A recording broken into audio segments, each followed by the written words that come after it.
Olá, turma. Espero que esteja todo mundo bem. Vamos para a nossa oitava semana de aula remota da nossa disciplina de História. Quem vos fala é o professor Plínio, né? E hoje a gente vai começar um novo assunto, um novo conteúdo, que é os movimentos que aconteceram no Brasil para que o Brasil ficasse independente. E a gente vai falar de três movimentos, ok? Então essa aula, esse conteúdo a gente vai dividir em três aulas. Vamos lá? E nossa primeira vai ser a Conjuração Mineira, né? Aqui a gente está vendo a prisão nessa imagem, né, representando a prisão de Tiradentes, que é um dos personagens mais famosos desse fato histórico que aconteceu no nosso país. Vamos lá? A partir da segunda metade do século XVIII, os movimentos de contestação ganharam um novo impulso, favorecidos pelas transformações que o mundo sofria por conta das ideias iluministas, da Revolução Francesa e da Revolução Industrial. Então é interessante que a gente já falou sobre esses três fatos históricos. A gente falou sobre os iluministas, né, as ideias iluministas. A gente falou sobre a Revolução Francesa, que foi a nossa última aula, e sobre a Revolução Industrial. Então a gente pensar que o que aconteceu na Europa, né, influenciou aqui no Brasil. Aqui, essas ideias encontraram um campo fértil para sua expansão. No Brasil, a crise aurífera e a decadência econômica do Nordeste deram origem aos primeiros movimentos emancipacionistas.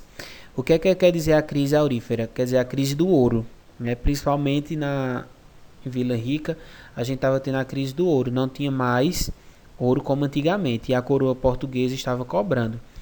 E a decadência da economia do Nordeste era principalmente pela questão da cana-de-açúcar, né, o ouro branco. Então a gente estava em uma crise aí ocorrendo no país, naquela época. Né? E a gente vai ter três movimentos, né? Três movimentos de rebeliões populares em favor dessa independência do Brasil, que é a Conjuração Mineira, de 1789, a Conjuração Baiana, de 1798, e a Revolução Pernambucana, de 1801. Então, nas próximas aulas vamos falar dessas duas, mas hoje a gente vai falar apenas da Conjuração Mineira, ok? Né? O que foi a Inconfidência Mineira? A Inconfidência Mineira foi uma das maiores revoltas organizadas contra a coroa portuguesa. Durante o período colonial, envolveu parte da elite das capitanias de Minas Gerais. Então, a gente pensar que nesse Brasil colônia, a coroa portuguesa era que comandava, né? Era que controlava ainda o Brasil. A Inconfidência Mineira ou Conjuração Mineira, a gente vai encontrar essas duas nomenclaturas, é como ficou conhecida a revolta de caráter separatistas, que estava sendo organizada na capitania de Minas Gerais no final do século XVIII. Essa revolta foi organizada pela elite socioeconômica de Minas Gerais e acabou sendo descoberta pela coroa portuguesa antes de ser iniciada. Tiradentes foi um dos envolvidos nessa revolta. Então a gente pensar que essa revolta tem um caráter socioeconômico, né, porque apenas as pessoas ricas da época era que tinham acesso àquelas ideias iluministas, né, que estudavam, que inclusive estudaram fora do país naquela época. Então é uma revolta bastante elitizada, né? E vamos olhar o que era que eles defendiam, o que era que os inconfidentes queriam com essa revolta separatista, separar, que o país ficasse independente da coroa portuguesa, né? Desse um fim a essa colônia. Como ocorreu, né? A capitania de Minas era a mais rica do Brasil, em razão da extração do ouro e diamantes na região. A exploração trouxe uma enorme riqueza e fez Minas Gerais prosperar e crescer. A atenção da coroa portuguesa sobre sua capitania mais importante era redobrada, e no século XVIII a relação entre os habitantes da capitania e da coroa começou a demonstrar sinais de desgastes. Então é interessante que com as grandes navegações, a Europa estava procurando principalmente metais preciosos, que eram ouro e prata, e aqui no caso também diamante. Então, a gente pensar que Minas, a capitania de Minas, ela foi altamente explorada, né? E com isso a gente vai observar nos próximos slides que a coroa portuguesa vai cobrar cada vez mais alto impostos, né? E já não tinha tanto ouro para extrair. e vai começar esse desgaste, né, dessas relações aí. Aí eu trago a imagem da cidade de Vila Rica, né, em Minas. É uma foto bastante atual, bem bonito, né, para vocês observarem. Tiver a oportunidade de viajar para lá, se quiser levar o professor, pode levar, viu? Vamos lá? Em 1720, por exemplo, aconteceu a revolta de Vila Rica, motivada pela insatisfação da população local com os altos impostos cobrados pela coroa. Outras revoltas aconteceram, mas não tinham o objetivo de separar a capitania da coroa portuguesa. Então é interessante a gente pensar que o povo brasileiro reclama de impostos desde aquela época, né? Então todo mundo que trabalhasse, todo cidadão tem que pagar o imposto à coroa portuguesa, né? Aí a gente tem uma imagem do Marquês de Pombal, né? E vamos lá? A partir da segunda metade do século XVIII, a política fiscal de Portugal em relação à colônia tornou-se mais rígida, quer dizer, a cobrança ficou maior, né? E se não pagasse, tinha duras penalidades. Portugal, governado pelo Marquês de Pombal, que é essa imagem aqui ao lado, ordenou o aumento da cobrança de impostos no Brasil, como forma de financiar a reconstrução de Lisboa. Lisboa, em Portugal, ela foi destruída por um terremoto de 1755. E isso contribuiu para corroer a relação entre os colonos e coroa, até o ponto, na década de 1780, começar a se organizar uma conspiração. Então, Portugal queria reconstruir a cidade depois do terremoto, às custas da colônia, que era o Brasil.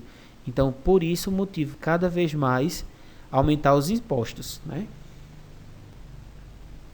Participantes. Quem participou, então, dessa conjuração mineira?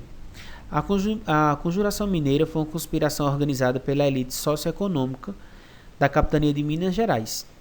Aí a gente traz aí nas palavras da historiadora Lilian e Heloísa. É de onde eu tirei essa aula de hoje. Então, esses historiadores aqui escreveram sobre nossa aula de hoje.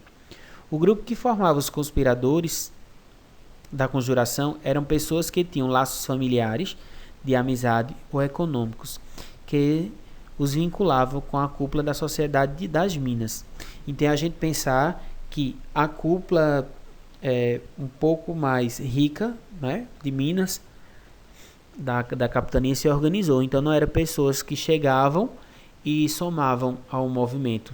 E era um movimento secreto, né? As pessoas não podiam saber, porque poderiam ser penalizadas, como foram nesse caso. Elas também destacam que, apesar de ser formado majoritariamente por membros da elite socioeconômica, o grupo era composto por pessoas dos mais diversos ofícios, como poeta, cônegos, engenheiros, médicos, militares e comerciantes. A gente vai ver que em outros movimentos do Brasil vai ser mais uma classe socioeconômica popular, né? Vai ser bem mais popular essas revoltas, diferente da conjuração mineira, né?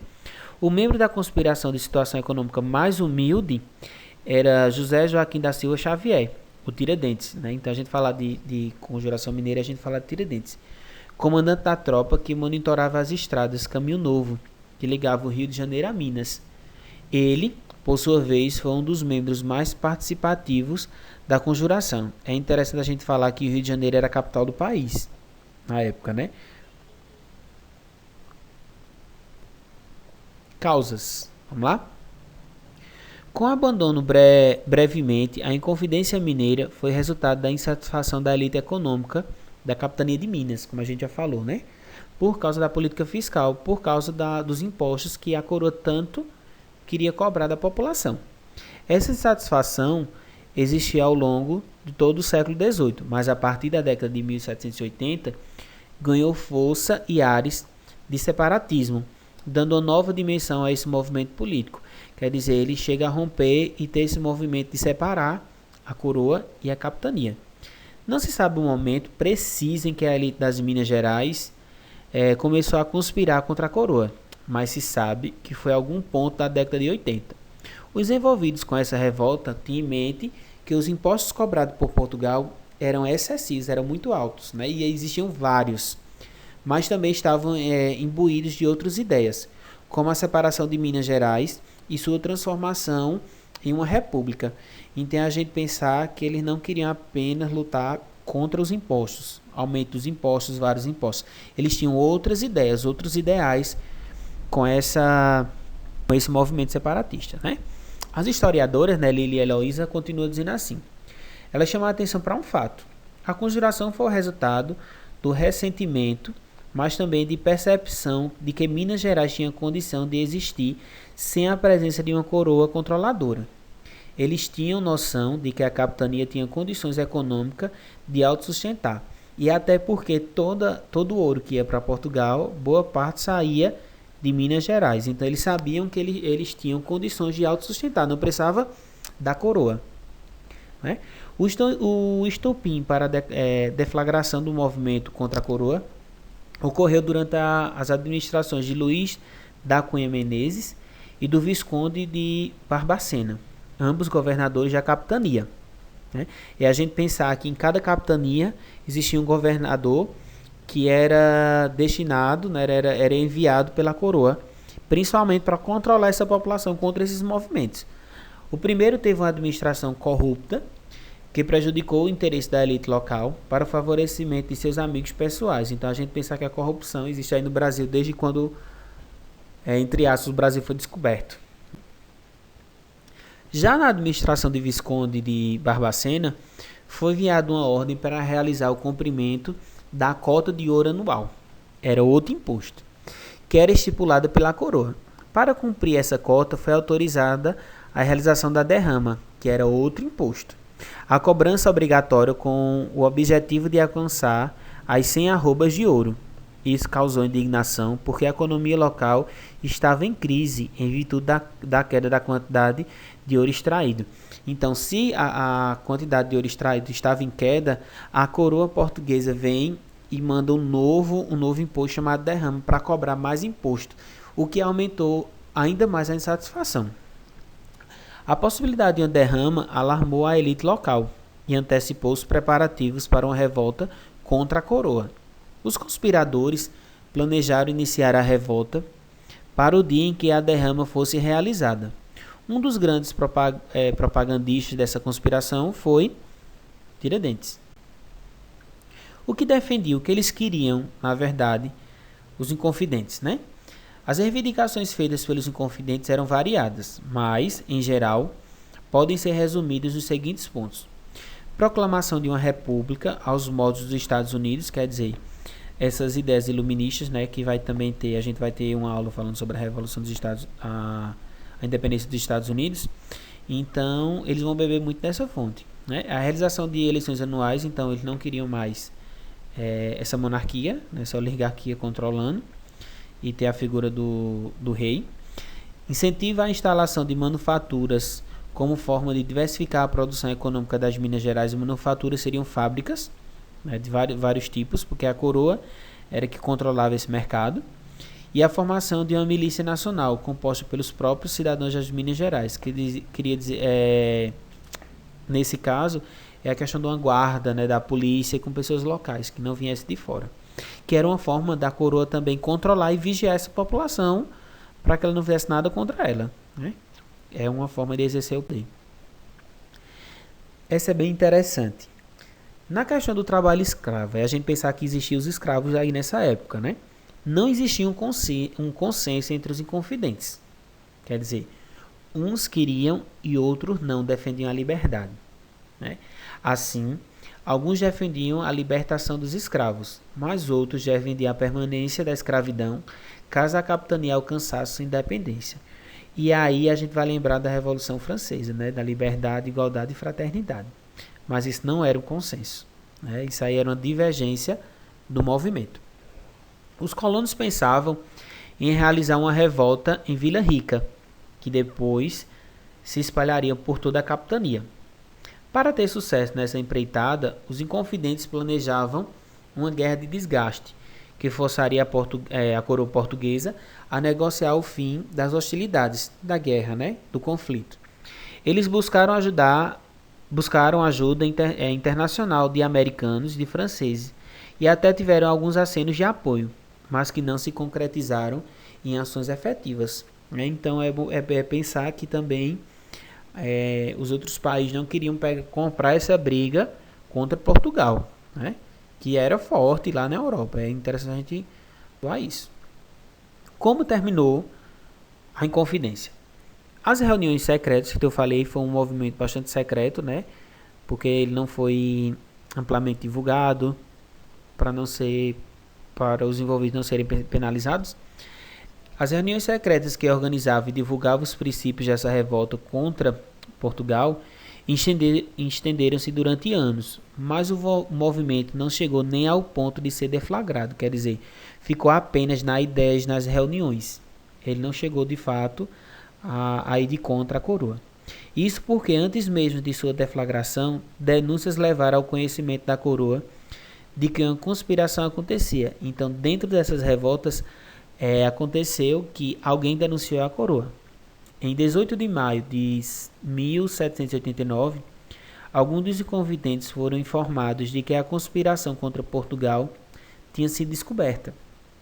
O Visconde de Barbacena, que era o governador da capitania de Minas, recebeu 6 denúncias a respeito de uma conspiração em curso nas Minas Gerais. A denúncia importante foi realizada por Joaquim Silvério dos Reis, que era inconfidente, né? Joaquim Silvério dos Reis participava das reuniões. Até então ele defendia as ideias dessa revolta contra a outra coroa, mas na verdade ele foi um traidor, né? Silvério dos Reis, queria que vocês acompanhassem comigo aí, estava envolvido com a conspiração e devia grandes somas de dinheiro à coroa portuguesa. Então, ele no caso ele acumulou vários impostos, né? Acabou denunciando o movimento organizado pelos inconfidentes como uma forma de ter suas dívidas perdoadas. Então, Silvério ele vai conversar, né? Ele vai entrar em um acordo aí com a coroa, né? A partir do governador de Barbacena, para que se ele fizesse isso, os impostos deles fossem, a dívida dele com a coroa fosse cancelada, né? O relato de Silvério dos Reis deu todos os detalhes da estratégia da Inconfidência e permitiu que autoridades coloniais planejassem a repressão contra os envolvidos. O Visconde de Barbacena ordenou a suspensão das derramas, que era aquele imposto, né?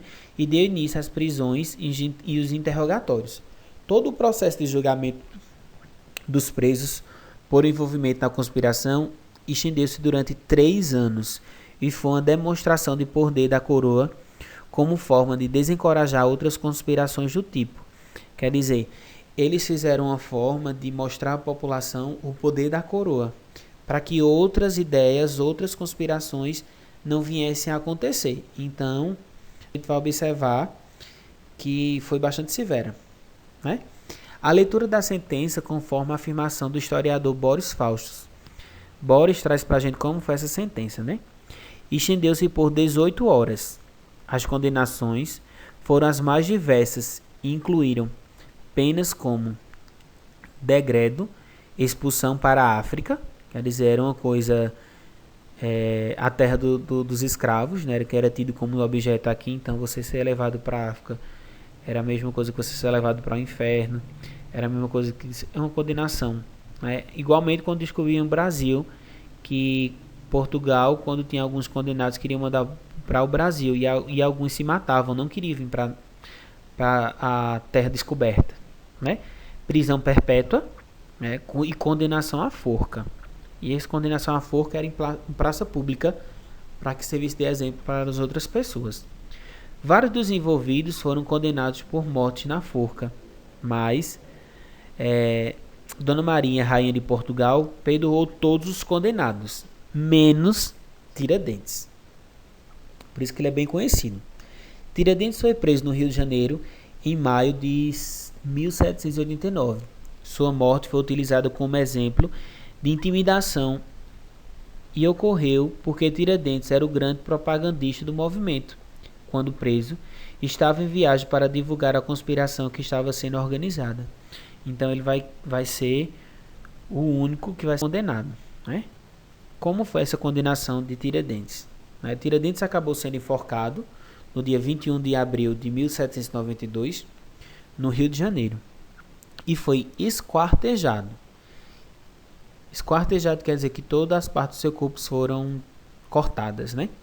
E partes do seu corpo foram espalhadas pelas estradas que ligavam o rio a Minas.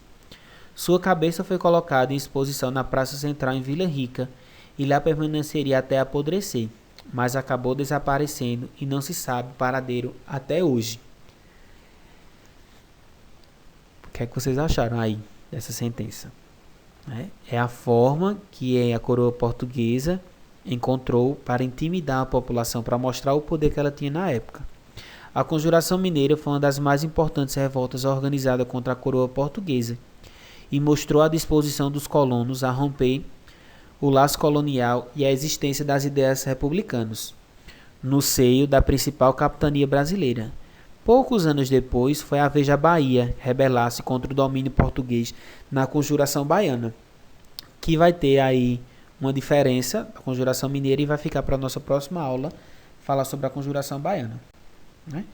Essa imagem é bem famosa, ela tem na maioria de todos os livros, né? Que é uma imagem que representa Tiradentes. Né? A gente observa que está o corpo todo dilacerado, né? Depois de enforcado, todo esquartejado, não é isso? Então serviu como exemplo para que ninguém se revoltasse contra a coroa.